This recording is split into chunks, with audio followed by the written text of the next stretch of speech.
I, well, I do know looking at like where they originated from, like, um, and where are the few places, Ireland and like just like those surrounding areas, that's where you found like a lot of people talking about fairies and seeing fairies, which makes sense because like they're so close to each other.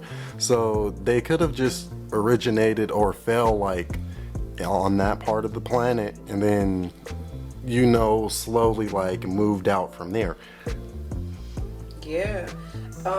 That stands out to me because I always wonder, like, when it comes to folklore, how are there like, I mean, these things are like, they go back far.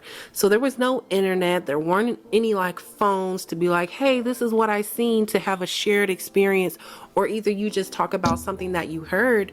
These are people that are miles and miles away from each other. So things like, our last episode was about werewolves, so thinking about even mermaids, like so many different accounts of supernatural creatures and them having like the same depictions or very similar depictions to people who they haven't even had communication with.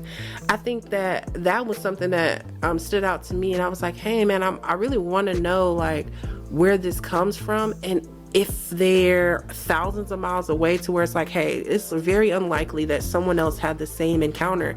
But in this case, it really sounds like it is the same place. So it kind of is like a hub for fairies, and there are so many different kind of fairies. So that was actually almost spooky to me to like think about.